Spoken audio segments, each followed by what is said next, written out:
Assalamualaikum warahmatullahi taala wabarakatuh dan selamat pagi. Kali ini saya akan sedikit membahas tentang materi K3 pengolahan dan pemurnian minyak dan gas bumi pada industri migas. Nah, untuk industri migas ini untuk tahap proses pengolahan dan pemurniannya mungkin ada beberapa metode, salah satunya mungkin metode destilasi atmosfer yang mungkin juga ada dipakai di beberapa refinery yang ada di Indonesia seperti itu. Nah, untuk proses pengolahan minyak mentah atau crude oil itu yang menggunakan proses destilasi atmosferis, crude oil ini merupakan campuran yang sangat kompleks dari senyawa-senyawa hidrokarbon sebagai penyusun utama dan sedikit unsur belerang, nitrogen, oksigen, serta logam-logam dan garam mineral. Nah, sebelum proses masuk ke kilang, bahan mentah atau material ikutan tersebut harus dipisahkan lebih dahulu agar tidak mengganggu proses dan mengurangi mutu produk yang dihasilkan. Minyak mentah atau crude oil sebagai suatu hasil tambang ini dapat dikelompokkan beberapa jenis yang diantaranya yaitu crude oil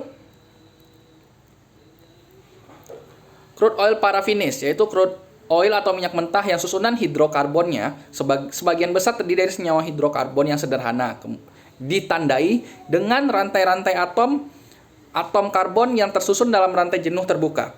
Yaitu sifat fisik crude oil ini antara lain fraksi beratnya banyak mengandung lilin, sedikit mengandung aspal dan mutu, serta gasolin yang memiliki spesifikasi rendah, mutu karosen dan solarnya baik, serta minyak mentah ini banyak terdapat di daerah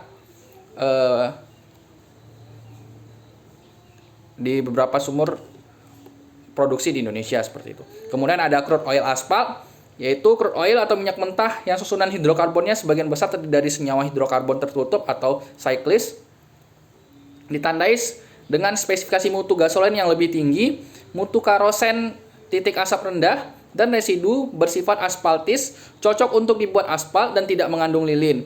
Minyak mentah ini juga sering kita dapati di beberapa sumber-sumber produksi minyak yang ada di Indonesia.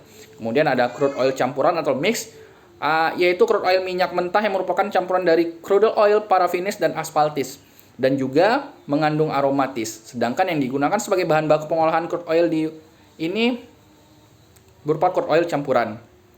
Prinsip dasar destilasi atmosfer adalah pemisahan fraksi-fraksi yang dikehendaki didasarkan pada perbedaan trayek didih atau boiling range masing-masing fraksi tersebut dan berlangsung melalui proses pemanasan, penguapan, pemisahan, pengembunan, dan pendinginan.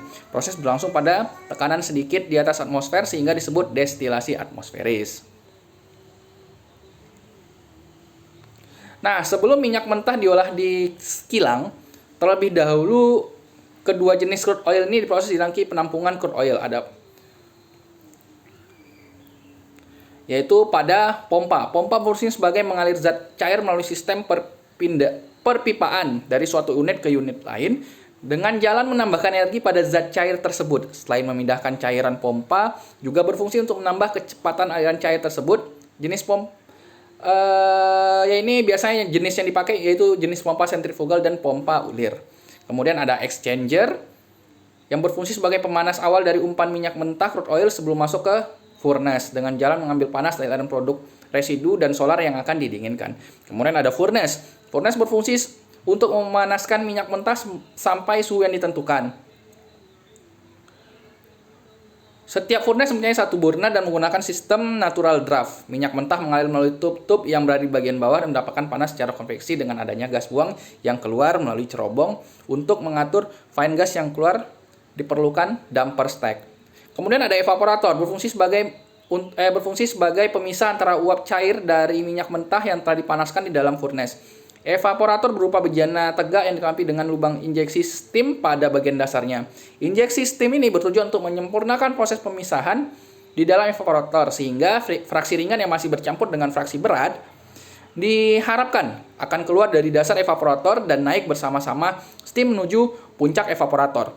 Evaporator ini memisahkan residu dengan campuran fraksi-fraksi seperti gasolin, karosen, dan solar. Kemudian ada kolom fraksinasi.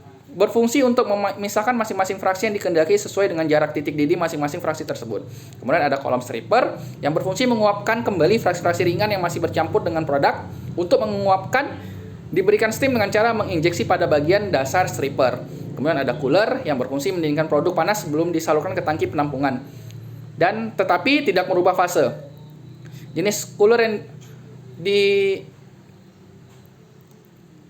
kilang itu mungkin ada beberapa. Yang pertama mungkin ada type cell and tube dengan media pendingin air. Kemudian ada type cooling box dengan media pendingin air juga. Kemudian ada kondensor yang berfungsi mengembunkan produk uap dari puncak fraksinasi. Media pendinginnya berupa air.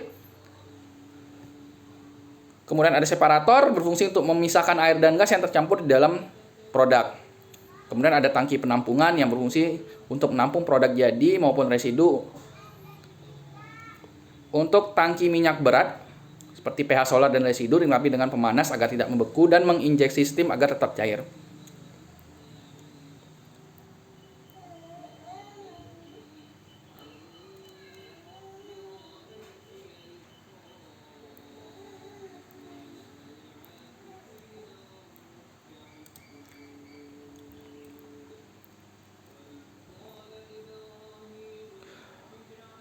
Proses pengolahan minyak mentah secara destilasi atmosfer itu minyak mentah yang ada dalam tangki penampungan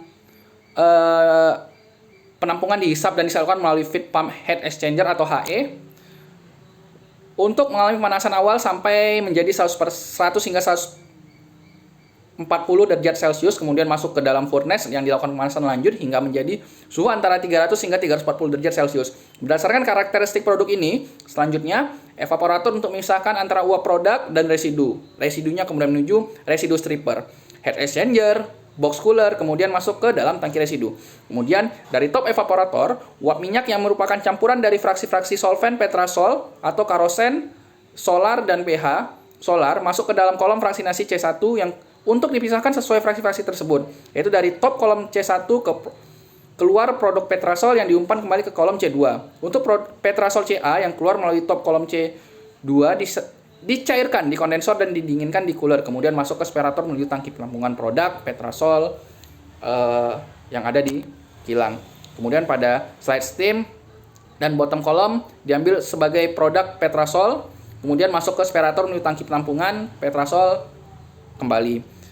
Nah, dari slide steam paling atas di kolom C1 diambil produk petrasol CC, kemudian masuk ke cooler. Selanjutnya separator hingga menuju tangki penampungan petrasol. Dari side stream tengah diambil produk karosen, kemudian masuk ke stripper karosen. Dari bottom stripper karosen masuk ke dalam cooler menuju separator hingga masuk ke tangki-tangki penampungan karosen. Kemudian dari side stream bagian bawah diambil produk solar, kemudian masuk hingga tangki penampungan produk solar. Kemudian dari bagian bawah kolom fraksinasi keluar produk pH solar langsung disalurkan ke tangki penampungan pH solar. Selanjutnya dipompakan ke unit wax plant untuk diproses dan diambil lilin atau wax. Nah, produk utama yang dihasilkan dari proses pengolahan dan pemurnian minyak ini yaitu pertama solvent ringan atau petrasol CA atau Pertamina solvent, kemudian ada solvent atau petrasol CB atau Pertamina solvent kualitas B, kemudian ada nafta, ada solvent berat atau Pertamina solvent kualitas C, kemudian ada karosen, ada minyak atau minyak tanah, ada pH solar, serta residu. Nah, identifikasi bahaya berdasarkan kriteria kemungkinan, probability dan keparahan, penilaian resiko dan signifikan resiko menurut Permenaker nomor 5 tahun 96, lampiran 1.3.3 identifikasi sumber bahaya penilaian dan pengendalian resiko. Ya, di penampungan crude oil bahaya yang bisa terjadi adanya nyala api. Nah, resikonya jelas sangat tinggi. Pada saat pelaksanaannya atau metode penanggulangannya bisa melakukan pemasangan sistem peringatan di depan pagar unit serta dilarang membuat bunga api dan proses kebakaran dengan pemasangan water drenching, hydrant dan alat pemadam tangki seperti foam chamber. Terus bisa terjatuh dari atas tangki saat pengecekan, ini resikonya mungkin sedikit rendah ya. Pelaksanaannya mungkin pengecekan dan pembersihan lantai tangga belum harus rutin. Dan APD yang digunakan pada saat menaiki tangga, safety shoes, safety helmet, safety belt dikenakan dengan baik dan sempurna. Terus ada mungkin bahaya terpleset pada tumpahan minyak, ada kebocoran minyak pada pipa yang bocor saat pengisian menimbulkan ceceran minyak. Nah, ini semua dilakukan mungkin pembersihan rutin hingga bila ada kebocoran dan ceceran yang ditangani dan memakai APD yang lengkap. Tetap. Kemudian memastikan pipa saluran yang ada pada yang pipa bocor misalkan dengan menggunakan APD juga dengan lengkap. Dan bila terkena minyak, terpapar minyak pada tangan ataupun kulit, segera dibasuh atau dibilas dengan mencuci tangan seperti itu. Terus kadang ada kegiatan penetralan listrik statis pada setiap tangki timbun ya. Bahaya bisa terjadi kebakaran apabila ada bunga api oleh karena listrik statis akibat beda potensial antar pipa ataupun petir. Nah,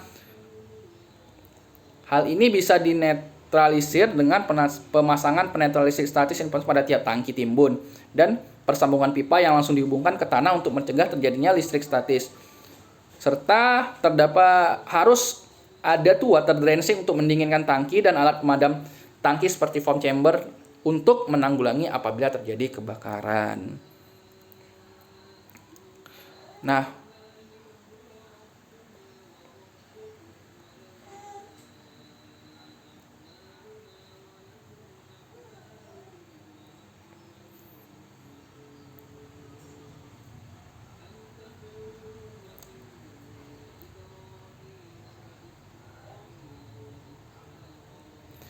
Nah, mungkin juga ada bahaya pada proses di unit kondensor atau cooler misalkan.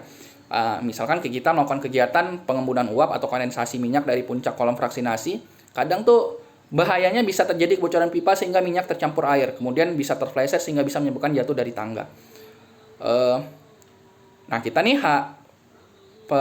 penanggulangannya kita bisa melakukan pengecekan serta perbaikan SOP dengan work permit system serta pembuangan air saat pengurasan. Kita harus hati-hati dan penggunaan APD harus selalu lengkap. Kemudian pada saat kemungkinan bahaya terplesetnya yang jatuh dari tangga, kita harus membuat pembatas. Kemudian saat pengecekan serta perbaikan harus ada work permit system yang sudah lengkap dan approval. Kemudian kita harus selalu menggunakan APD pada saat pengecekan.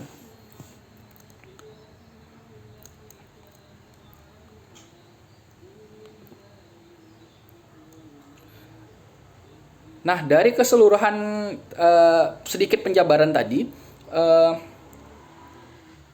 pengendalian terhadap pemasangan penetral listrik statis pada setiap tangki timbun di area refinery atau kilang itu langsung dihubungkan ke tanah dan itu bisa mencegah timbulnya listrik statis. Nah, ini rata-rata keseluruhan ini sudah mengacu pada Undang-Undang Nomor 28 Tahun 2002 tentang bangunan gedung serta pasal 20 ayat 1 berbunyi pengamanan terhadap bahaya petir melalui sistem penangkal petir dan merujuk juga pada Peraturan Pemerintah Nomor 11 Tahun 1979 tentang keselamatan kerja dan pada pemurnian dan pengolahan minyak dan gas bumi. Pasal 5 ayat 7, semua peralatan bangunan dan instalasi yang dapat menimbulkan kemungkinan terjadinya arus listrik yang diakibatkan oleh petir, arus liar, muatan statis dan sebagainya harus dilengkapi dengan suatu sistem untuk meniadakannya. Dan lebih spesifik pada keputusan Menteri Nomor 75 Tahun 2022 tentang pemberlakuan standar nasional nomor 040225 2000 mengenai persyaratan umum instalasi listrik 2000 di tempat kerja dan pemasangan alarm sistem sebagai peringatan awal. Water drenching untuk mendinginkan tangki dan terdapat alat pemadam seperti foam chamber dan hidran. Hal ini juga sesuai dengan Permenaker Nomor 2 Tahun 1983 tentang instalasi alarm kebakaran otomatis dan Peraturan Pemerintah Nomor 11 Tahun 1979 tentang keselamatan kerja pada pemurnian dan pengolahan minyak dan gas bumi. Pada bab 19 pasal 34 Poin 3, instalasi pemadam kebakaran yang permanen di samping dilengkapi dengan sistem pemompaan utama harus dilengkapi pula dengan sistem pemompaan tambahan yang tidak tergantung pada jaringan pusat tenaga listrik. Mungkin itu saja sedikit tentang pengolahan dan pemurnian minyak dan gas bumi, terkait identifikasi bahayanya, terkait keselamatan kerjanya. Ya, semoga bermanfaat untuk kita semua. Saya ucapkan terima kasih. Wassalamualaikum warahmatullahi taala wabarakatuh. Salam sehat, salam K3.